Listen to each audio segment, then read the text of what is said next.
Everyone, we'll get started. The chair, Councillor Eglai, is at a meeting regarding disaster relief in his ward, so I'm going to begin the meeting this morning. And I just found out, so bear with me. So we'll start through here. We've got oh, thank you. I don't mind being Keith. Always thinking, this guy. So our first item this morning is an item from Councillor Leeper, the interactive mapping tools, identifying opportunity to improve cycling infrastructure connectivity. I believe that, I'm sorry, declarations of interest. I guess I should have asked that. And confirmation of minutes? Okay, carried. Perfect. So I believe Councillor Leeper has got a presentation for us, and Bike Ottawa is here to have it. Excellent. So we'll hold that. The second is a front-ending agreement for cycling infrastructure within the Booth Street right-of-way between the Ottawa River Pathway and Fleet Street. This is a good news story where we're going to get some cycling infrastructure through a development. So any questions? No? Carried? Excellent. And number 3, status update, Transportation Committee inquiries and motions for the period ending. I have a question for that. Do you? Yeah. Is it quick? It's very quick. Okay, ask it now. So there are 2 items there, one which is relating to the Parking Authority review. I thought that when we came to committee with that review that we would have a better indication ahead of governance for next term. So what I'm seeing now is the date seems to have slipped to third quarter of 2019, which I'm concerned with because I think it brings us too far into the next term. I'd like the review to begin as part of governance. So I don't know why we're not finding ourselves in Q1 of 2019 or even Q3 or Q4 of 2018, but rather in late 2019. So I don't know if there's someone from, I guess it's Mr. Wiley's shop? That's correct. That's with Mr. Wiley. So I don't know how to do it, Madam Chair, if it could, it's just that date seemed to have slipped now, and the staff have recommended a new date, which I am not comfortable with. Well, there's no one to answer that right now. Maybe we will hold it and try to get someone down with that. Yeah, and then the second one relates to an inquiry about the snow review, especially near school zones, the removal of snow near school zones. And it refers to an existing review but doesn't provide with timelines of the implementation of that review. So I'm okay with waiting for that review to be completed, but because there's no timeline on that review, it leaves no timeline for what we're asking of. So again, I don't want time to slip here and us to forget what the intent of those directions were. So wondering if we could have a set date as to when that review will be completed. I believe that would be the same staff person, so we'll ask Mr. Wiley to come down or somebody from the staff to respond to both of those. So we'll just hold number 3 for a quick response to those 2. Thank you. You're welcome. And we have IPD, the Barrhaven Light Rail Transit. I believe that Councillor Deans is going to move that motion to lift it. And thank you, Madam Chair. That pursuant to subsection 89.3 of Procedure Bylaw 2016-377, the Transportation Committee approved the rules of procedure be waived to allow for consideration of the item listed as IPD-A, Barrhaven Light Rail Transit Baseline Station to Barrhaven Town Centre, Planning and Environmental Assessment Study Statement of Work. So on waiver? Okay, so we'll come back to that. And I will, so back to the beginning, turn it over to Councillor Leeper. Thanks, Chair, and thanks to the committee for their indulgence as I bring a piece of research or a tool that I funded out of my office budget to map bicycle routes in the city to this committee, just for your information, so you have an understanding of the work that Bike Ottawa has done, and I hope that it will intrigue you enough to get in touch with them to find out more. Chair, what I'd like to do is just turn it over to the delegation for the presentation. I've got a few comments after questions. Okay, and it's Heather Shearer from Bike Ottawa. Welcome, Heather. Thank you very much. I brought you a slideshow today, so I'm hoping we can get that up on the screen. Don't know if I have control here.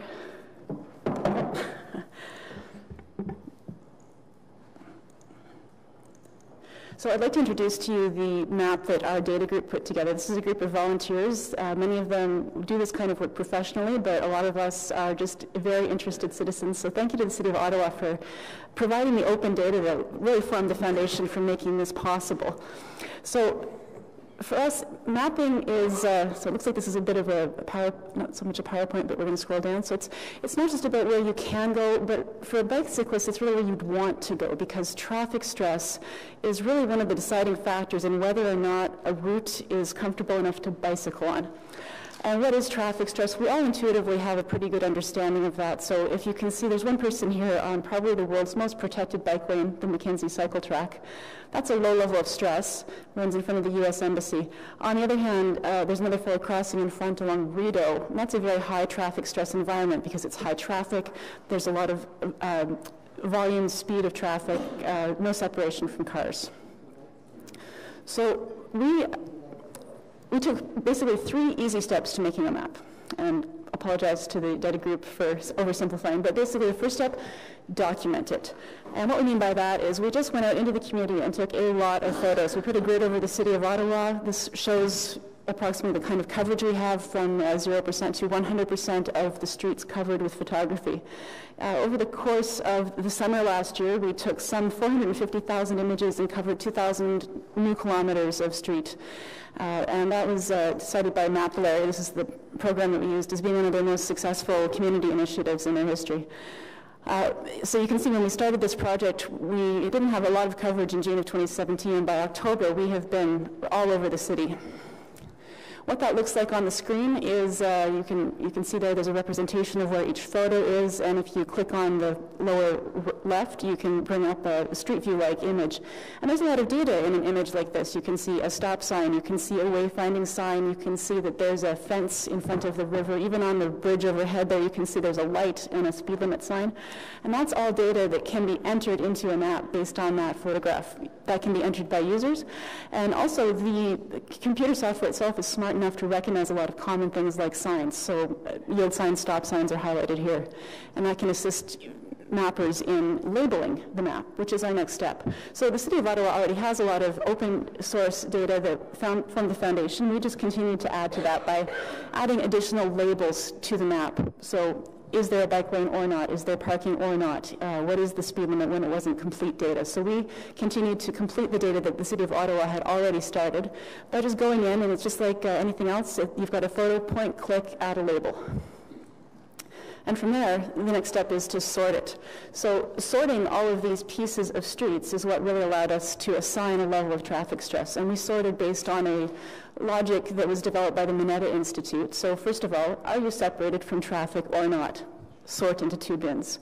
And then from there are other yes, no questions. Is there a bike lane at all? Yes or no. What is the speed limit or range? What class of roadway is this? Is there parking? And based on all those categorizations, we were able to assign a level of traffic stress from 1 to 4 to each segment of road and pathway in the City of Ottawa. And it looks like this. When you look on the screen, you can even check out our photographs embedded in the map and provide commentary if you think something has been mislabeled, so we can continue improving the map as people use it, which is really the next step. So our maps are available on maps.bikeottawa.ca, and we've gotten fantastic feedback. It looks like this. So we've got 4 different maps. The base is the stress map, but from that, you can do routing A to B, point and click. Where would you like to start? Where would you like to finish? And what level of traffic stress are you willing to tolerate? Ideally, you get a fairly direct route, but if not, that shows you that there's a missing link if you're being routed far out of your way to avoid a high-stress situation. And people have told us this has helped them find the granularity in the network and be able to find that permeability that they weren't even aware that there might be a cut through here or that fence, or that you could use this quieter street instead of that major arterial. And so we've gotten great feedback from the community from this. It's also useful from a single point. You can see how far can you travel within a certain level of traffic stress in a certain amount of time. And finally, we've had another map based on the City of Ottawa's collision data that's also available on our website. So the outcomes of this project have been multiple outcomes. So we've got a photo resource that anyone can use to plan their trips. You can preview turns that we could use in cycling advocacy ourselves. So in the middle of winter, we can have photos of bike paths that we didn't anticipate needing, but they're available now. And likewise, other mappers can draw on these photos if they may be mapping for other reasons, looking for, is there a bench, is there a ramp into a business for accessibility purposes. This is something else that we can continue to add richness to the OpenStreetMap data set.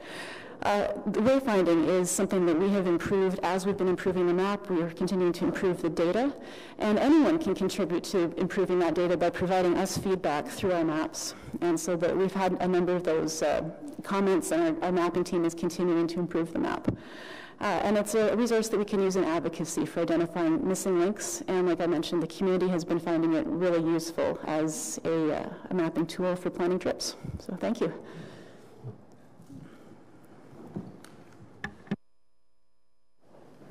Thank you. That's second or third time I think I've seen this presentation, and I've been on the tool, and even though I've cycled around the city or parts of it for years, I find it so helpful just to understand how fast I'll get somewhere, what level of stress that will mean. Am I willing to take Carling Avenue, or is there another way of getting to where I want to go? But it also encourages people who won't cycle otherwise to get onto a pathway, or to get onto a street where there is a low level of stress, where you actually can take your kids who are maybe 7 and 8 out onto a quiet neighborhood street and move about. So as we're building our cycling infrastructure and getting more into place, that granularity, like you say, in terms of where we can get around to do our daily kind of chores and move about is really exciting with this tool. So thank you.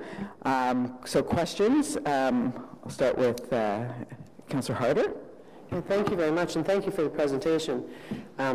I think that we're doing a good job in investing in cycling opportunities, but I think where you're going to put it over the edge. So, for example, the number of people that will ever be able to cycle all the way to work from Barrhaven is limited based on really your lifestyle, and whether you have the time to do it and you're competent enough to do it. But however, what the real wins are in a community of 90,000 people are to have people cycling more within it. And so I think that there's opportunities from looking at that you can say, you know what, if we were to tweak it and do this or make this a little bit better, it would be safer, and I think that we would see more people cycling. So I really like this. And how are you going to market it? Like, what's the plan? Do you know that, or is that a Councillor Leeper? Well, I can start. I think Councillor Harder, because I live near Barrhaven, and it really is nice to be able to cycle in the community area. Like Strandherd, for example, there's a new cycle track that many people may not be aware they can go from their neighborhood to the stores. But just on that, a lot of people say, well, why are you investing $80 million plus on Strandherd, the 1/3 to 1/4 of the entire road that's a 2-lane rural road with ditches? Because there are no cycling opportunities there. There are no pedestrian right now. So having that expenditure for the overpass and all of that, the turn lanes and all that, includes a cycling structure that we don't have now, and certainly for pedestrians as well. So thank you for... Yeah, and I'm often bragging about Barrhaven. It's actually very bike-friendly. I'm actually often bragging about Barrhaven, and it's actually quite bike-friendly within the community. So for promotion, as you asked, we are promoting it on our website. We're taking advantage of media opportunities to make sure people are aware of it. And we've actually heard from a Bike to Work Month campaign that they've used it in their educational materials to tell people how to plan a trip. So it's really been getting good uptake in the community. Mm-hmm. Thank you, Councillor Harder. I think it is important to remind people that you can cycle around Barrhaven. There's been a lot that's been done in that part of the city. You know, we often, I think the public perception is often that it all happens in the downtown, but we have good cycling infrastructure in other parts of the city. So I'll give you an example. I have a very old park that was just redone called Greenbank Park. It had the original water structure, you know, the one across from the Barrhaven Mall. So it's just been completed, and I had somebody say, how come there isn't a bike rack there, right? And so this was just last week, and so the park planner said, well, usually those little kids would bike to that park because it's a smaller park, and they just tend to drop their bikes. But I did find out the cost, and I'm considering whether or not that's something that I would fund out of my CILs. It's $3,000 apparently. Thank you. Thank you. Councillor Tymoshenko? Yes, thanks, Heather. As you know, it's my second time through. I was at the Bike Ottawa AGM the other night, but given that we're in the middle of a C word that we shouldn't mention here, I had to dash off just before you finished. So thanks for that. Like Councillor Harder, what's interesting is that I guess there's two things that I see a particular value to this tool. One is it tells people here is a better, safer, more reassuring route to take, or possibly there isn't one, and at your comfort level, please don't do this. You may be at risk or find yourself in a very uncomfortable situation. That can be useful. But probably the most important for us and our staff is why is there not a comfortable route to get from here to there? Where is the problem? What is the pinch point? And so there, I think that's particularly useful to us in giving clear direction. This is what we have to deal with. I know for me, it's going to be the Bank Street Bridge over the Rideau Canal and Billings Bridge over the Rideau River, likely until those bridges are rebuilt, just because of the physical infrastructure that they are.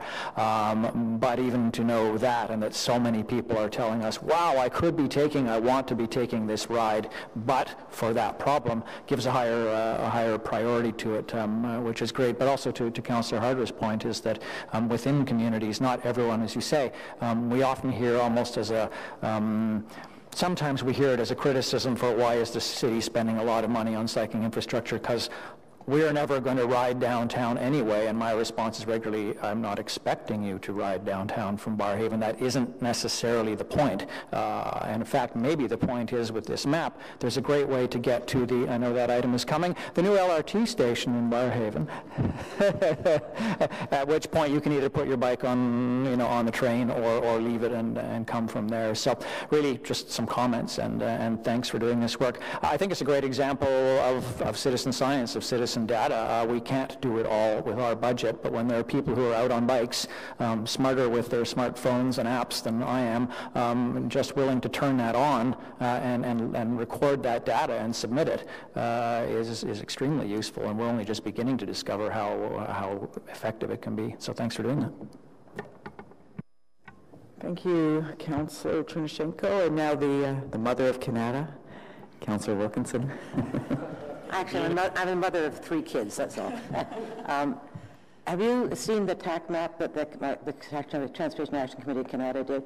They wrote every place with color, whether it was safe or not. And I was wondering, probably this map, I'm sure, covers Canada as well, does it not?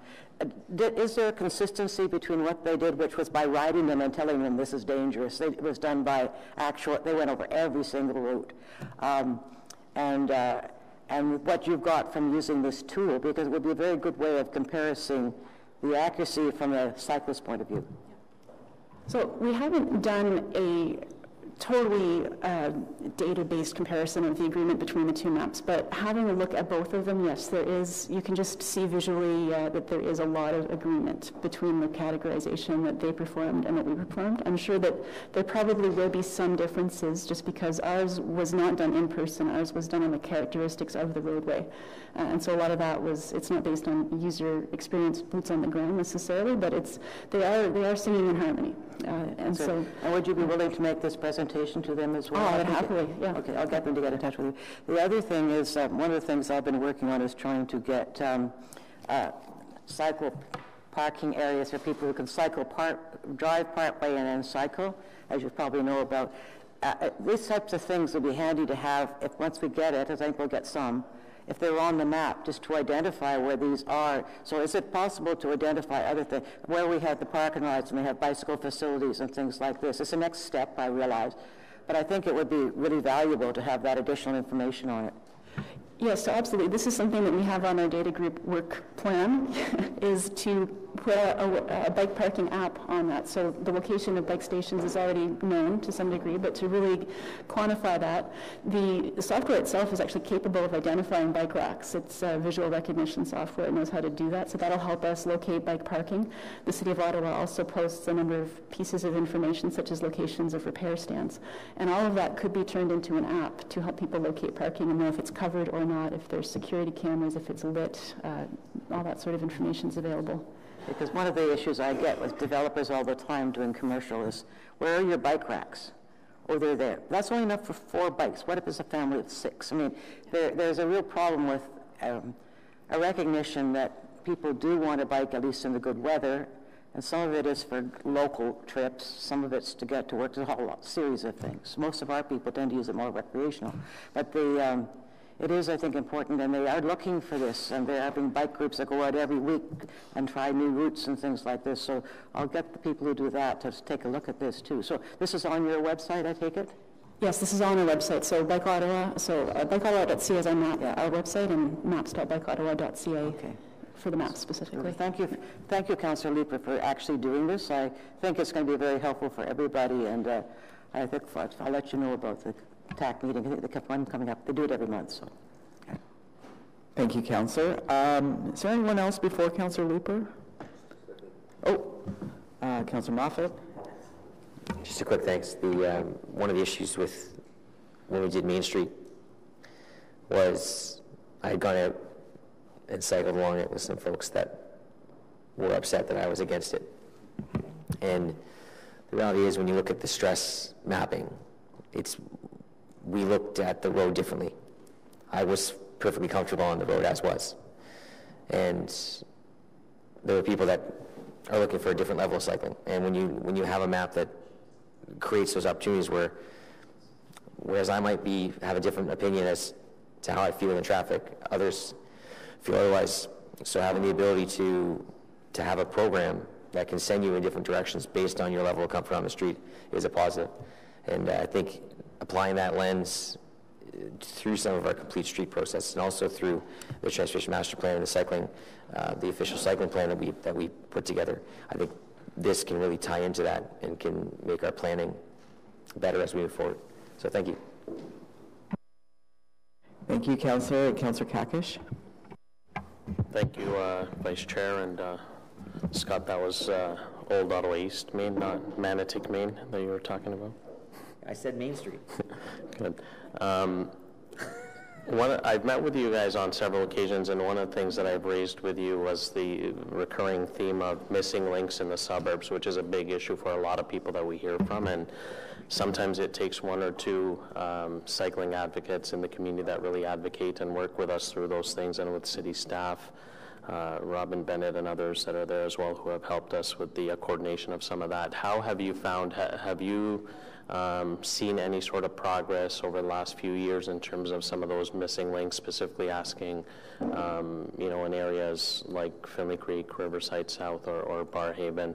I know there was a project that was recently completed as well in the wards of myself and Councillor Harder and Councillor Eglai with the multi-use pathway, but are those missing links, are we putting enough money towards missing links? Are we improving some of that connectivity to help encourage more and more people to make those treks into the urban core?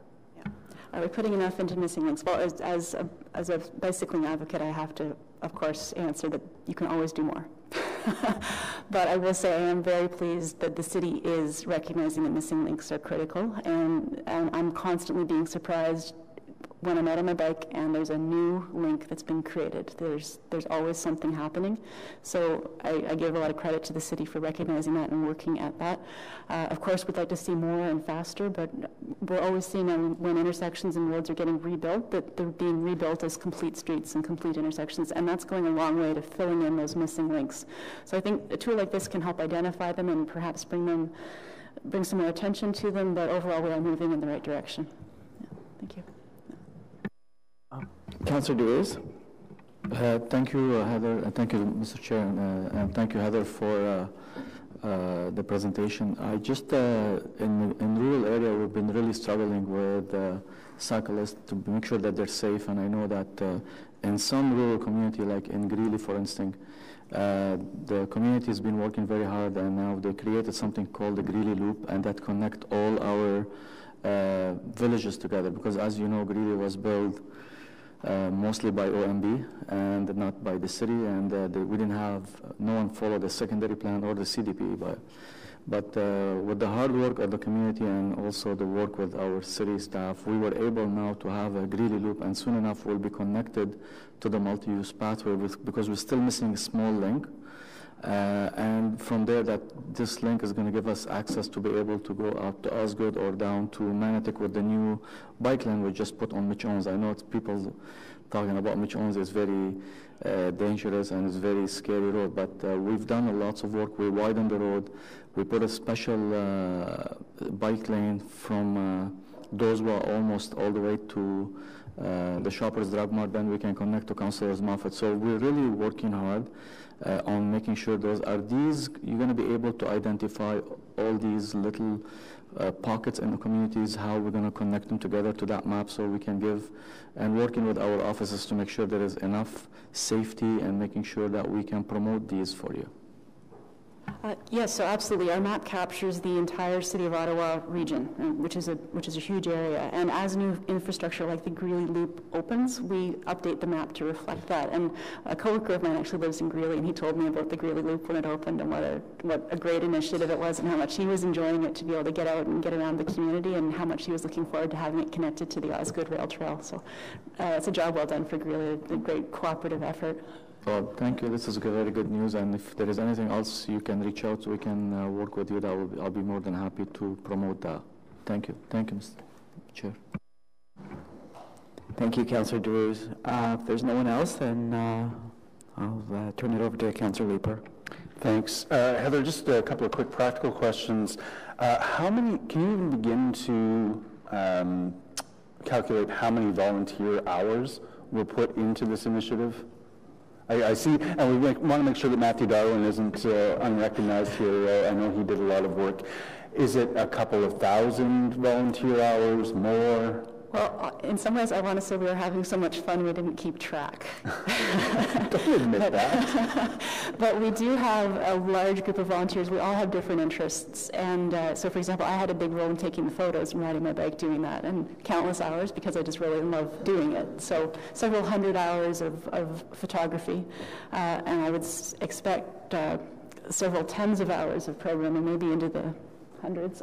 I wouldn't want, I wasn't involved too much on that end, but I know that Matthew and others in the group were investing a lot of time in refining the algorithm, and they're still tweaking it, just in terms of how do we deal with a road through a parking lot, for example. How do you classify that as a service road? But a service road is also parallel to a highway, and those are very different kinds of service roads. So we had to figure out those kinds of little puzzles to make the map as reflective as we could of the real conditions. But I would estimate, this is a real guess, let's say 1,000 hours. 1,000 hours. And I put $7,500 of my office budget into that, so I'm feeling really comfortable with the return on investment from that. I'm not sure that another way of doing this would have yielded the same kind of results. Relying on those volunteers who are enthusiastic contributors was a big piece of it.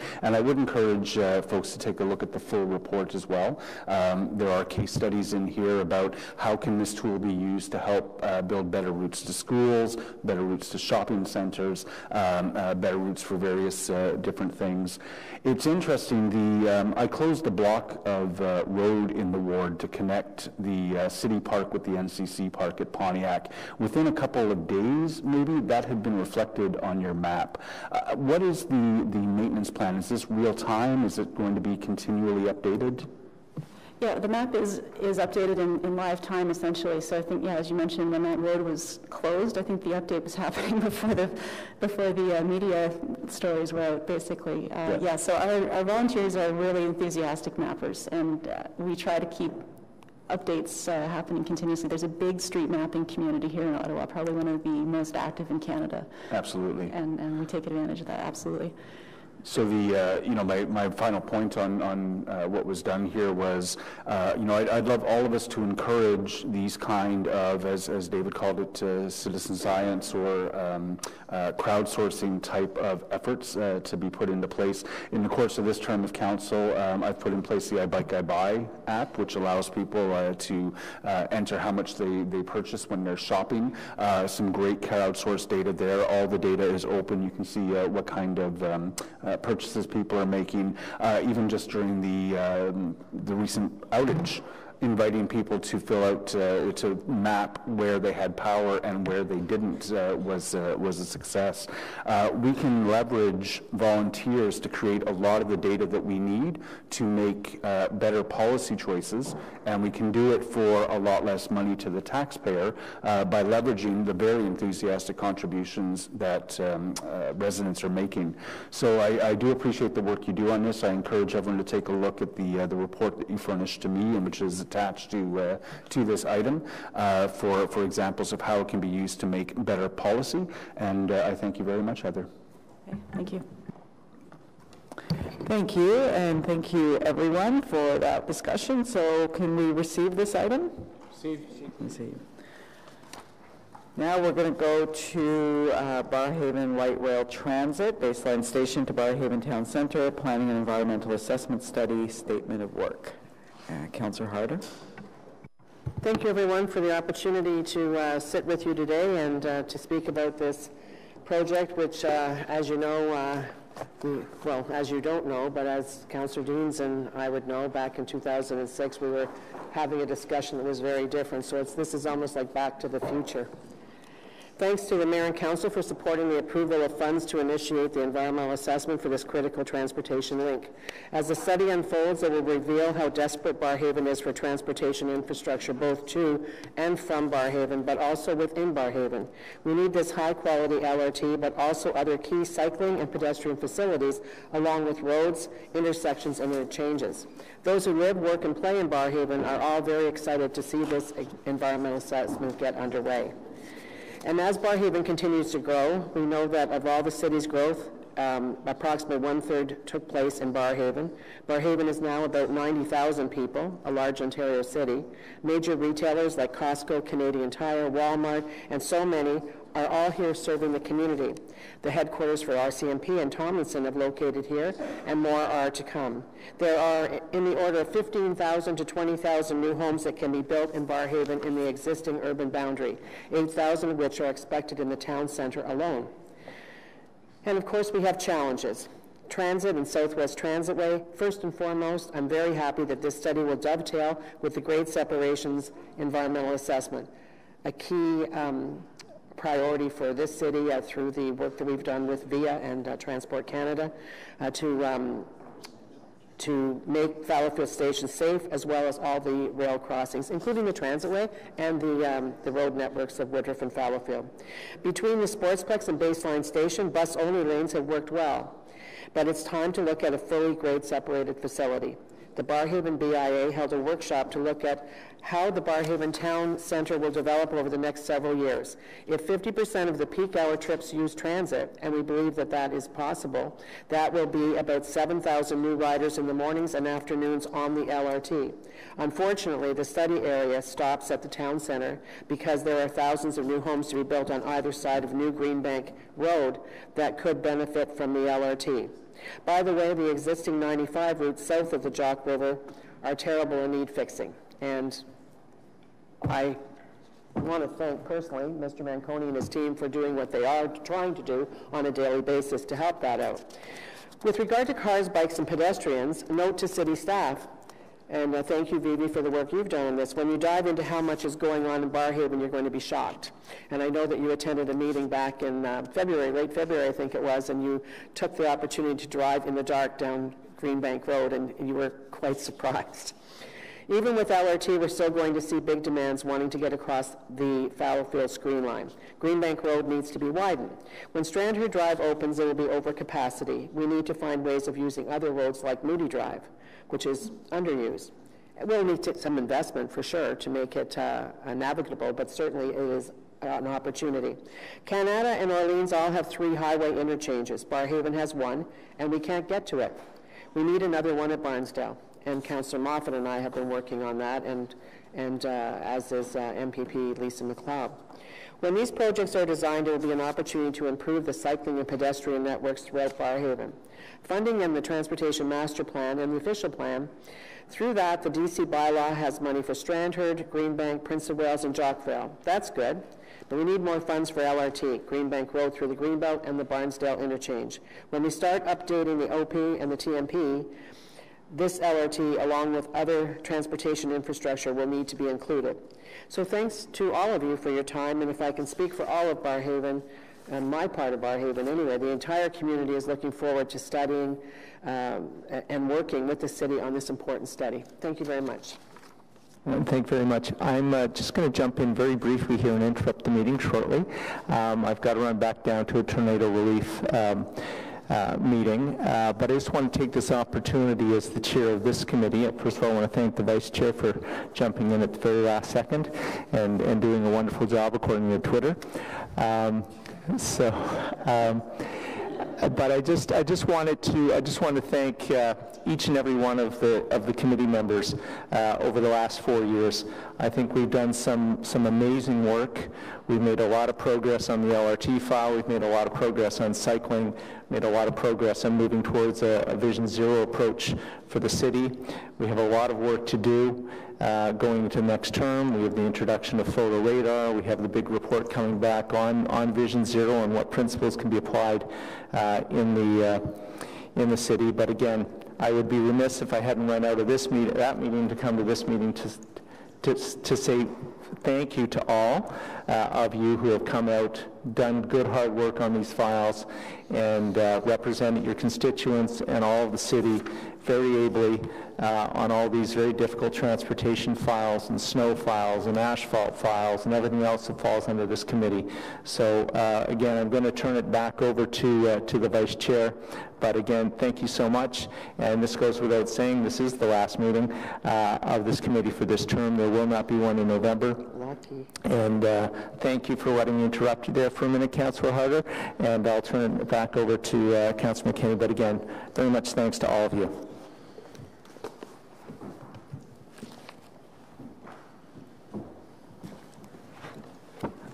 I scared him. I said I had a motion on the floor to introduce a Vision Zero policy today. We're all going to vote on it. He wasn't going to leave again. Thank you for that, Councillor Harder. Are there any questions to staff on the IPD? No? Councillor Kakish? Thank you, Vice Chair. And more of a question, I know we're looking at basically electrifying the Southwest Transitway, and I can tell you, obviously, having just under half of Barrhaven in my ward, there's not a single person who doesn't raise this issue, obviously, because many obviously feel that they got the short end of the stick from the cancellation of North-South. And we've talked about this, Vivi, many times over the last 4 years with regards to having that loop and protecting the east-west connectivity from Riverside South and the corridor there. So where is that, and why is that not part of the assessment that we're going to be doing? Through you, Chair. That is still in a transportation master plan, and we have our corridor protected. It is a BRT connection rather than an LRT connection, and so it's an issue of prioritizing. So this is, and it requires funding for implementation. But the facility, the corridor, everything has been identified. So that's the next step is going through what is the next stage in our rapid transit in terms of funding for implementation. So why wouldn't we, as part of the scope of this environmental assessment, though, also look at that east-west corridor to ultimately one day also connect the original plan over from Riverside South to Barrhaven as part of this? Does it complicate the terms of reference for the environmental assessment? Why can't we throw that in there? Because, Councillor, the transportation, the Barrhaven LRT is identified in the ultimate network. The connection between Barrhaven Town Center and Riverside South is identified in the TMP in the ultimate network as well as a BRT connection. So why wouldn't we do that if they're both in the ultimate plans beyond? Because the work has already been done for that corridor. Okay. But we have protected it. We've done it through many studies, the original north-south LRT, and later on we did what was called the BRRT, the Barrhaven Riverside Rapid Transit Facility, so it's been studied already. Okay. Yeah, I mean, I think the ultimate solution obviously is that original one, and we do have that east-west connectivity. I don't know when that's going to happen, but that's certainly, we've had this discussion. I know we protected the transit corridor, obviously, in the recent updates of the Riverside South Community Design Plan. And ultimately, I think that's the dream for everyone there, and many people who moved there, obviously, that expected the trains to be running there now. So, obviously, many people in Barrhaven want the train there, but I think the ultimate solution, as well as having that east-west connectivity that was originally envisioned when those communities were built and developed, and as a result of that cancellation, I think many of the residents and constituents are suffering traffic-wise as a result of that. So I think that should be our ultimate vision and our ultimate goal, and that's going to be the most efficient and effective way of fixing the ridership and then the reliability issues there. So thank you, Vivian, for all the work that you've done and discussions we've had in my office on this file as well, and to Mr. Manconi and to the Mayor's office as well. Thank you. Thank you, Councillor Kakish. Councillor Chernyshenko. Thank you. I'll blame it on the chair that this is kind of an end-of-term type of comment. He started it, so I'll try not to go too long on this. I think this is I'll talk specifically to this, but then a bit of a bigger picture here. This is a very interesting example of where it is a very specific issue. We're trying to get the opportunity for people in a big and growing part of the city that's far away from the center, the ways in which to move about that aren't as car dependent. And then speaking as a councillor in the core of the ward, not to have to become the cars moving through our neighborhood, potentially disrupting or polluting or causing noise to residential communities that might be doing what they need to do in a cleaner, quieter, more efficient way. And what exactly the best route is for this, how to go about building it, that I can't prejudge. That's what the purpose of an EA is here.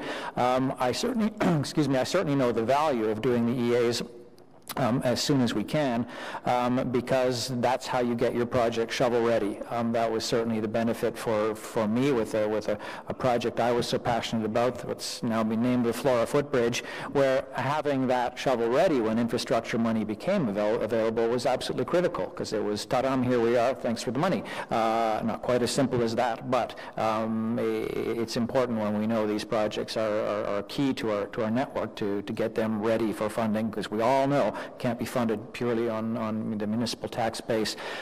So finally, I think my point is just in terms of, this is a message, I guess, for us, for everyone, seeking a position on council. It's a reminder that we are a big city that is amalgamated, and some people may still want to fight the old battle of amalgamation. Goodness knows, in central wards we often hear downsides of amalgamation, but you can't do good transportation planning in sections, by ward, by areas of the city. Good transportation planning is region-wide, and I certainly am pleased to play my part in bringing good transit. Yes, sure, there's a self-interest as well, but in bringing good transit out to other parts of the city, and so I think this is an example of being ready for that next stage. Some might say it should have been done earlier. We know the history behind that, but I'm pleased to support moving forward on this. Thanks. Thank you, Councillor. If I don't see any other questions, receive the IPD? Received. Received. So now we'll go back, and thank you, Councillor Harder. Now we're going to go back to the first item held. That was, sorry, it's number, here we are. Status update. Councillor Fleury had 2 questions for Public Works staff on parking. I see Scott Caldwell is here.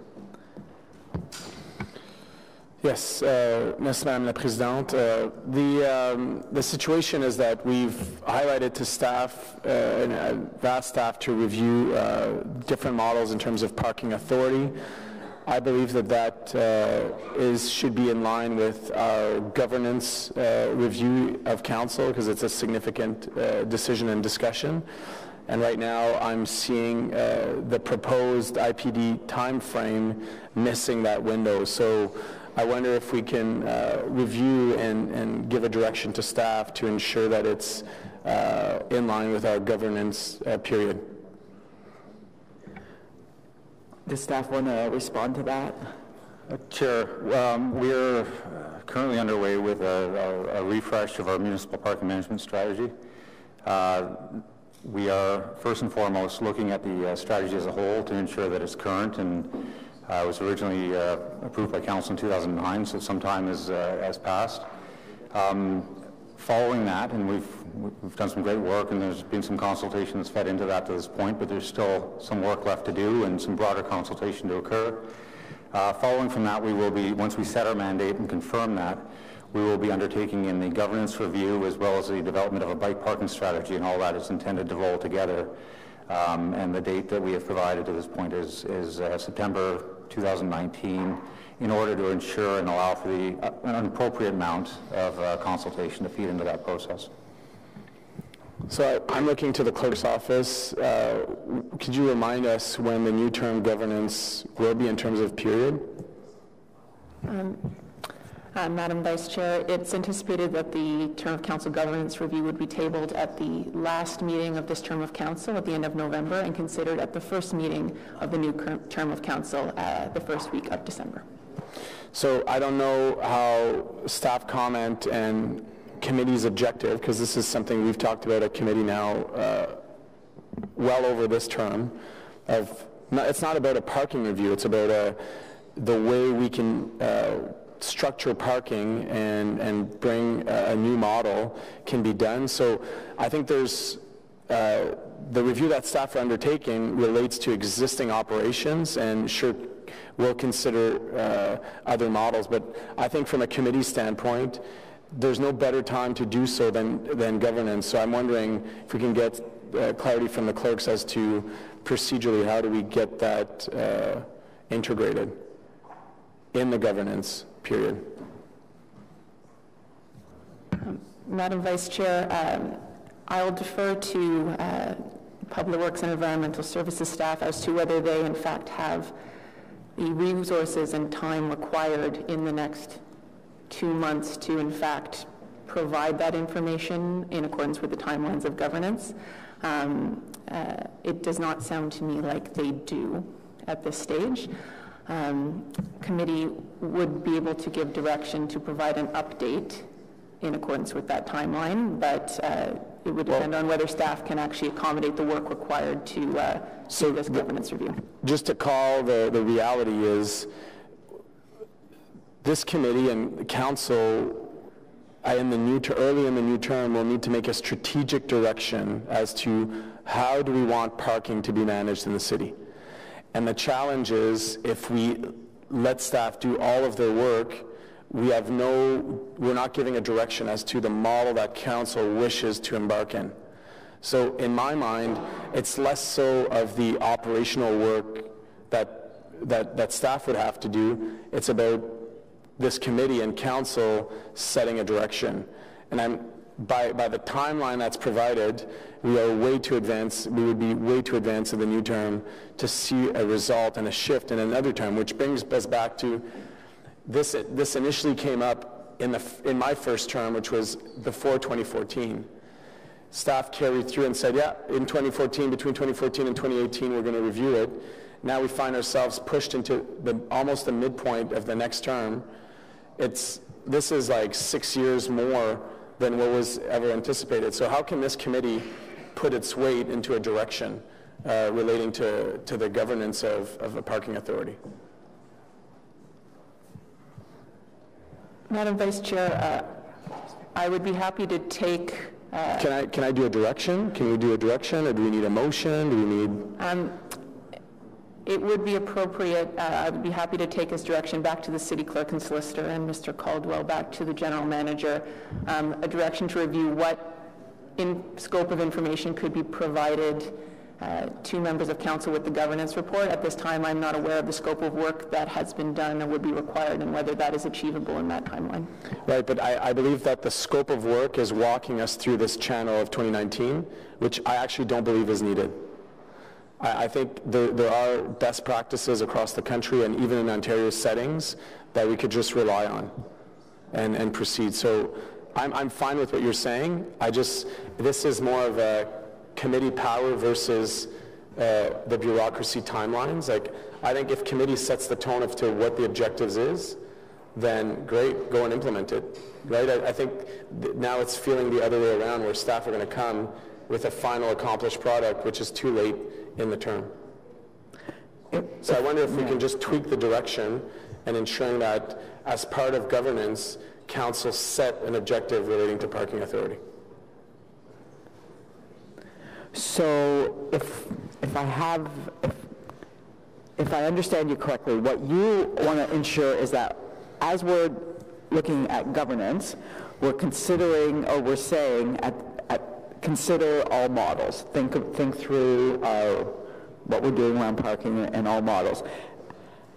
At the same time, what you don't want to do is wait until 2019 for a report to come back to say this is what's recommended, and we've not looked at other models for parking. Is that correct? Correct. I want an implementation of a new model ahead of the end of term of the next council. So if we backtrack, we need to give clear direction early on so that work can be implemented. I'm not sure that we can give direction for an implementation of a new model, but can we give direction for staff to consider through governance, and when we get our governance report, through direction to say, consider all options available, so that it leaves it open for 2019?